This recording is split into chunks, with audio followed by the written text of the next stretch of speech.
বোঝা গেছে? তোর পিভি ভার্সেস আমি ভি দিয়েছি, তাহলে পিভি ভার্সেস ভিটা আগে বল, তারপর তুই পিটা নিজে প্রশ্ন করেছিস নিজে বলবি। তাহলে পিভি কনস্ট্যান্ট, আমি ভি কিন্তু বাড়িয়ে যেতে পারি, তাহলে কি হবে? এবার এইটা হচ্ছে ধরো T1 এ, ওকে, আবার বলে দিচ্ছি T1 is greater than T2, বলো। ভেরি গুড, নিচে হবে। আচ্ছা এখানে আমার আঁকা ঠিক আছে?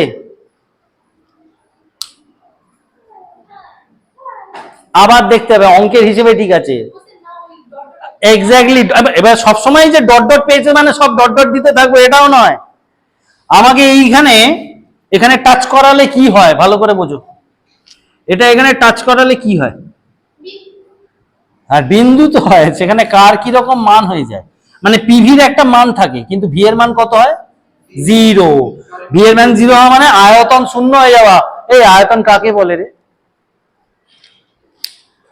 ভালো করে বোঝ, প্রত্যেক কটা কথার মানে বুঝবি, গুরুত্বটা বুঝবি। হ্যাঁ, বইয়েতে লেখা থাকবে কিন্তু মানে না বুঝতে পারলে কিছু বুঝবি না।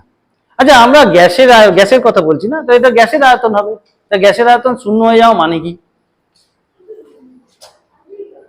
কি থাকবে না? এই থাকবে না কথাটা বলছিস, কিন্তু এটা কতটা বুঝছিস? গ্যাসের আয়তন শূন্য হয়ে যাওয়া মানে কি? আচ্ছা ভালো করে একটু গ্যাসের আয়তনের ডেফিনেশনটা বোঝ, মানে বলতো আমাকে একটু। আমি কিন্তু প্রথম দিন বলে দিয়েছিলাম, পস্টুলেট বলেছিলাম যদি, স্বীকার্য, গ্যাসের অণুর গতিতত্ত্বগুলো বলেছিলাম না, সেইখানে কিন্তু বলে দেওয়া আছে, বলে দিয়েছি, তোরা লিখেও নিয়েছিস যে গ্যাসের আয়তন কাকে বলে। কি বলেছিলাম সেখানে? কেউ একজন বলো। যতটা জায়গার মধ্যে গ্যাসের অণুগুলো চলাফেরা করে, চলাফেরা করে, তাই না? ধর আমি একটা গ্যাসের অণু, আমাকে বেঁধে দিয়েছে এইটুকু জায়গার মধ্যে, তার মানে কি আমি এখান থেকে এইখানে সরতে পারি, এইখানে সরতে পারি, এই যতটা জায়গার মধ্যে সরতে পারছি সেই গোটাটাই আমার আয়তন। বলে এই আবার কি? আমি তো আয়তন এইরকম, আমি সলিড বডি, তাই কিন্তু গ্যাস হিসেবে যখন আচরণ করব তখন আমি কিন্তু আমার আয়তন এইটুকু থাকছে না, আমি যতটা জায়গার মধ্যে চলাফেরা করছি সবটাই আমার আয়তন।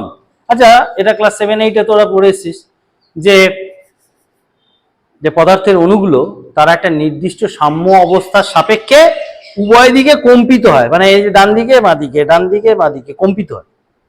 এই কম্পনটা কঠিনের জন্য খুব কম, তাই তো? আচ্ছা কম্পন হলে কি হবে? একজন এরকম কম্পিত হচ্ছে, তাহলে পাশে যে আছে তাকে ধাক্কা মারবে তো, আবার সেও তো কম্পিত হচ্ছে, তাহলে এই যে কম্পিত হচ্ছে তাতে কি হলে কি হচ্ছে, খানিকটা জায়গা সে নিয়ে নিচ্ছে। এবার কঠিনের বেলাতে কি এই কম্পনটা কম, কমতে পারছে না, অল্প জায়গার মধ্যে কাঁপছে, ঠিক আছে? তরলের বেলায় সেটা আরেকটু বেশি, গ্যাসের বেলায় আরো অনেক বেশি। গ্যাসের একটা ধাক্কা কোথায়, ওই মুক্ত পথ বলে, ওগুলোকে ফ্রি পাথ বলে। তো ধাক্কার মাঝখানে যে ফাঁক অনেক অনেক বেড়ে গেছে, অসীম। তো সেই যে যতটা জায়গায় যে ঘুরতে পারে সেটা হচ্ছে গ্যাসের আয়তন, ওইভাবে তাকে আমরা বলছি। তা এবার যদি মনে করে গ্যাস যে আমি গ্যাসের আধারকে ছোট্ট করে দেবো, তাহলে আর ওই বেশি জায়গায় নড়তে পারবে না। আচ্ছা তুই আধার ছোট্ট করতে করতে কোথায় যাবি? গ্যাসের অণুটা তো কম্পিত হচ্ছে, তাহলে কম্পন হলে আমাকে ধরো এরকম ভাবে সেটে দিয়েছে এই জায়গায়, বলছে আপনার যেতে কোনো জায়গায় নড়তে চড়তে পারবেন না। আর ঠিক আছে, নড়তে চড়তে মানে চলন গমন বন্ধ করে দিয়েছে, আমি গমন আমার দরকার নেই, আমি কিন্তু চলতেই পারি, এরকম চলছে চলছে, তাই না? তা আমার তো খানিকটা জায়গা নিচ্ছি আমি, হ্যাঁ, ডান দিকে এইখান পর্যন্ত, বাঁ দিকে এইখান পর্যন্ত, তাহলে আমার আয়তন কতটা? এতটা। হ্যাঁ সামনে পিছন হলে এতটা। আর যদি আমি লাফাতে শুরু করি তখন আমার এতটা, তাহলে মোট ভলিউম আমার এতটা হয়ে গেল এক্সট্রা। হ্যাঁ, সেটাও বন্ধ। আয়তন শূন্য তো, আয়তন শূন্য মানে তুমি তাকে কাঁপতেও পর্যন্ত জায়গা দিচ্ছ না, তার মানে কি হবে? তার ভাইব্রেশন, তার কম্পন বন্ধ হয়ে যাবে। কারণ তুমি সংজ্ঞা দিয়েছো কি? যতটা জায়গার মধ্যে চলাফেরা করে, তো আমি ধরলাম তাকে একদম চলাফেরা আমি করতে দেবো না, বাক্স ছোট্ট করে দিয়েছি, ছোট্ট করে দিয়ে তুই তো কাঁপানো বন্ধ করতে পারিস না। তো যদি কেঁপেও যায় তাহলেও তার আয়তন আছে, তাহলে কাঁপা বন্ধ করে দিতে হবে, তখন আছে আয়তন শূন্য। কম্পন বন্ধ করে দেওয়া মানে তো মারাত্মক ব্যাপার। কঠিনের অণুও কঠিনের কণা সেও কম্পিত হয়, তাহলে গ্যাস কোন জায়গায় তাকে পৌঁছে তুমি নিয়ে যাচ্ছ যে কঠিন, সেও কম্পিত হতে পারে, তাকেও তার আয়তনটাকে যদি তুমি শূন্য করে দাও, কম্পন বন্ধ হয়ে যাবে। তাহলে অবস্থাটা বুঝতে পারছো? তার মানে কঠিনের মাঝখানের যে আন্তরাণবিক ব্যবধান, সেটা বলে আর কিছু নেই। আর সেটা যদি না থাকে তখন তাহলে কি অবস্থা হবে? ঘনত্ব এমন জায়গায় চলে যাবে যে ওরম ঘন জিনিসের যদি একটা সর্ষের দানাও যদি একটা জাহাজের উপর রাখি না, ও ভার সামলাতে না পেরে জাহাজটা ডুবে যাবে। হ্যাঁ, এই শূন্যে তো পৌঁছানো যায় না। আমরা কোনো জিনিস কোনোকে তো জিরো দিয়ে গুণ করলে তো সেটা আলটিমেটলি জিরো হয়ে যায়। তা আমি তো এখানে পিভির একটা মান দেখাচ্ছি, তারপর ভি আবার দেখাচ্ছি জিরো, দুটো কি করে একসঙ্গে সম্ভব হয়? এটা বলেছিস? আচ্ছা, তাহলে ভেরি গুড, এটা একটা ব্যাপার। আর এই ফ্যালাসিটা আমার অঙ্কের ক্ষেত্রে যেমন দেখতে পাচ্ছি, বাস্তবের ক্ষেত্রে গল্পটা হচ্ছে এটা নয় তুমি পিভির বেলা বললে, কিন্তু এটা তোমার সবসময়ই খাটবে যে তুমি জিরো আয়তনে পৌঁছতে কোনোদিন পারবে না। ঠিক আছে? তো দ্যাটস ওয়াই তোমার গ্রাফটা এই বরাবর তোমার ডট ডট রাখো, বাকিটা অ্যাজ ইট ইজ তুমি যেরকম পাঠাচ্ছ সরল লেখা, সমান্তরাল ভি অক্ষের, এটা হয়ে যাবে। তাহলে এখানে ভি বসাও, পি বসাও, যা খুশি বসাও, খালি পিভি বসিও না, তা না অন্যরকম হয়ে যাবে। বুঝতে পেরেছো? ক্লিয়ার? এখানে যদি তুমি 1/v বসাও, কি এখানে 1/p বসাও, যা খুশি বসাও, তুমি নিজে বসে পড়ো, কিছু তো কিছু যাবে না। এবার 1/p ভার্সেস 1/v।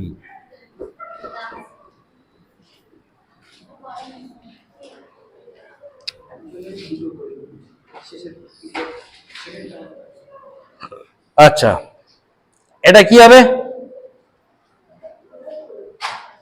এটা কি হবে? 1/p versus 1/v।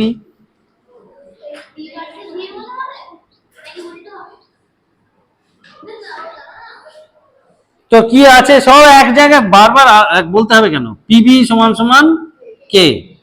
আচ্ছা, গোটাটাকে আমি এপারে নিয়ে চলে গেলাম আর এটাকে এপারে নিয়ে গেলাম,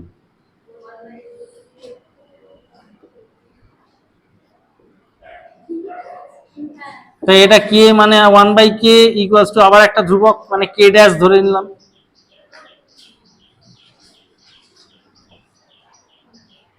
তাহলে 1/p গুণ 1/v ইকুয়ালস টু একটা ধ্রুবক, মানে কি দাঁড়ায়?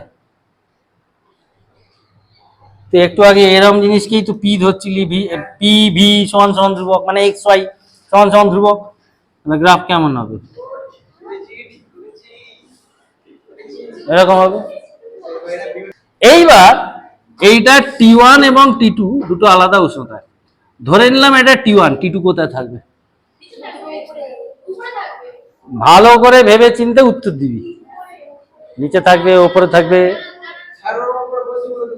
হ্যাঁ, আমার কথার ধরন শুরু, আমার কথা শুনে যাবি না, কোনোদিন বিপদে পড়ে যাবি একদম। এখানে যদি এটা T1 বেশি উষ্ণতার হয় আর T2 যদি কম উষ্ণতার হয়, তাহলে T2টা এইখানে,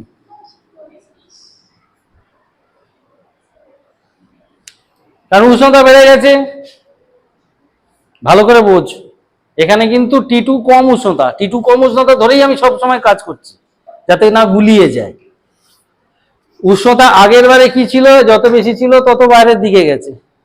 এখানে উষ্ণতা কমেছে, তখন বাইরের দিকে যাবে। কেন না, উষ্ণতা যেহেতু বেড়ে গেল, কে এর মান বাড়লো, 1/k এর মান কমে গেল। বুঝতে পেরেছিস? তাহলে 1/k এর মান কমে যাওয়া মানে হচ্ছে k ড্যাশ এর মান কমে যাওয়া, k ড্যাশ এর মান কমে যাওয়া মানে গুণফল কমে যাওয়া। তাই উষ্ণতা এটা বেশি, গ্রাফটা এখানে নিচে, মানে গুণফলটা, এই যে গুণফলটা এটা ছোট গুণফল, এটা বড় গুণফল। 4, এখানে 5, এখানে 10, তাহলে এই 4 5 20, এই 20টা কার? এই 20টা কার মান? কে এর মান নাকি কে ড্যাশ এর মান? এই 4 আর 5 গুণ করো তো, 4 5 20 হবে তো, আর এখানে 4 10 40 হবে। তা এই 4 5 20টা কার, মানে কে ড্যাশ এর মান, কে এর মান না, বুঝতে পেরেছিস? আর এখানে 4×10⁻40, সেটাও কে ড্যাশ এরই মান। উষ্ণতা বেড়ে গেছে, আবার বলে দিই, উষ্ণতা বেড়েছে, কে বেড়েছে, কে ড্যাশ কমে গেছে। উষ্ণতা বেড়েছে, টেম্পারেচার বেড়েছে, এখান থেকে এখানে কে এর মান বেড়েছে, কে ড্যাশ এর মান কমে গেছে, মানে গুণফলটা কমে গেছে, এটি কমে গেছে। আগেরটায় আমরা ওই দিকে যাচ্ছিলাম, বেড়ে যাচ্ছিলাম, এবার বেড়েছিল কমে এলো, মানে আগে আঁকার দরকার ছিল এইটা, তারপরে এইটা, তাহলে ব্যাপারটা সিকোয়েন্সে হয়তো বুঝতে পারছিস। তা ক্লিয়ার হয়েছে এটা? এবার নিজেদের পুরোপুরি বুদ্ধি খাটাতে হবে। পি ভার্সেস ভি, আমি তোমাকে একটা গ্রাফ দিয়েছি, এই গ্রাফটা টি উষ্ণতাতে, ভালো করে ভেবেচিন্তে এর উত্তর দেবে। টি উষ্ণতায় পিভি গ্রাফ, এটা একটা গ্যাসের কত না 5 মোল, আচ্ছা এটা এখানে না লিখে 5 মোল H2 গ্যাসের জন্য,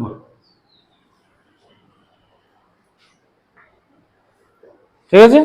আমি টি বলে লিখেছি, এটা পরীক্ষার সময় বা কোনো প্রশ্নে তোমাকে দিল হয়তো এরকম কোন একটা উষ্ণতা বলেই দিল যে এত 273 কেলভিনে কি 373 কেলভিনে 5 মোল হাইড্রোজেন গ্যাসের জন্য গ্রাফটা হচ্ছে এইটা। তাহলে ওই সেম টেম্পারেচারে, এবার টেম্পারেচার সেম, 10 মোল গ্যাসের হাইড্রোজেন গ্যাসের জন্য গ্রাফ কেমন?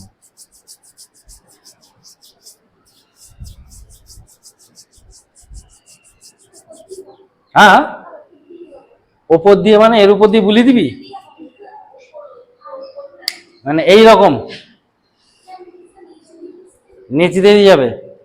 কি দেখে বুঝবে, কি দেখে বলছো? উপরটা বললে কেন, আর নিচে যারা বলছো নিচে দিয়ে বলছো কেন? কারণ বলতে হবে তো, কারণ ছাড়া উত্তর বলবে না। আগে পর একটু একটু করে ভাবো।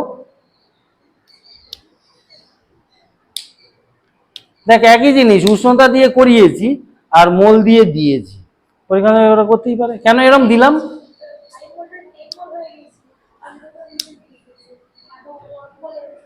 না, 5 মোল 10 মোল হয়ে গেলে সবসময় নিচে দিয়ে দিয়ে যায়, এটা আবার কোথা থেকে, মানে কোন কোন মানে বিষয়টা আসছে কোথা থেকে, যে 5 মোল থেকে 10 মোল হয়ে গেলে গ্রাফ নিচের দিয়ে যাবে সবসময়? এটা গ্রাফ তো অনুসংখ্যা বাড়লে আয়তন বাড়ে। আচ্ছা বেশ, তাতে হ্যাঁ যাচ্ছিস, বল বল বল। যে কোনো ভাবে নানান রকম যুক্তি হতে পারে, আমি একরকম সাজিয়েছি, তুমি আরেক রকম ভাবে বলতে পারো, অসুবিধা নেই। আচ্ছা, অনুসংখ্যা বাড়লে কিন্তু আয়তন বাড়ে, চাপও বাড়ে। বেলুন তো ফলাই যখন তখন তো তাই হয় না, আয়তনটাও বাড়ে, চাপও বাড়ে। তাহলে কোনটার উপর দিয়ে যাবে? এই গ্রাফের উপর দিয়ে, মানে এটাই একই সেম গ্রাফ থাকবে, তাহলে তা এটা বেড়ে যাওয়া মানেই হচ্ছে তো কোনো একটা বিন্দুতে এইখানে যা গুণফল ছিল পি আর ভি এর, এই জায়গায় গুণফলটা তার থেকে অবভিয়াসলি বেশি। গুণফলটা কে না, গুণফলটা হচ্ছে কে।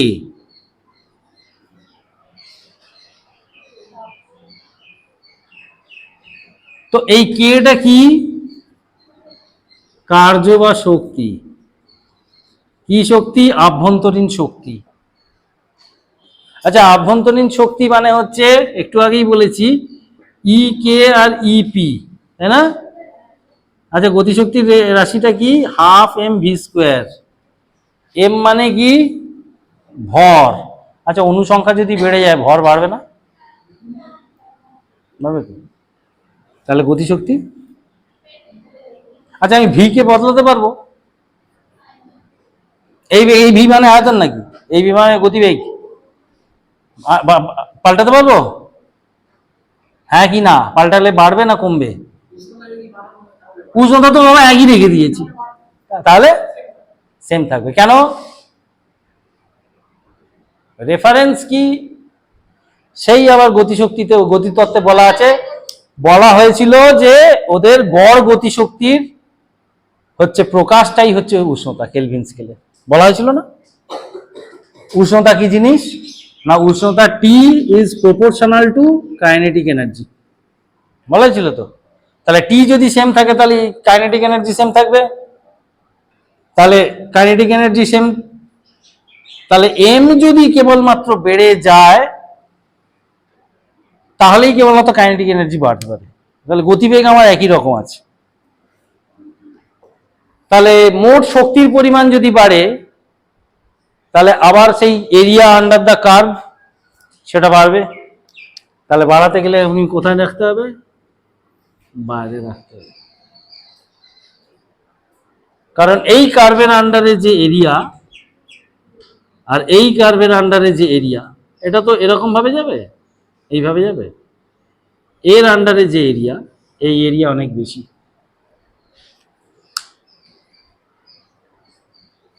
আর তুমি আরো একভাবে দেখো, এই কে, আচ্ছা কে কার উপর নির্ভর করে বলেছিলাম? ওই যে ভর আর উষ্ণতা, যে দুজনকে তোমায় স্থির রাখো, আর ভর মানেই তো হচ্ছে অনুসংখ্যা, তাহলে অনুসংখ্যা আর উষ্ণতা এই দুজনের উপরই তো হচ্ছে বয়েলের সূত্রে ধ্রুবকের মান নির্ভর করে। তাহলে উষ্ণতা যেমন বাড়ালে ওটা বেড়ে যায়, অনুসংখ্যা বাড়ালে ওটা বেড়ে যায়,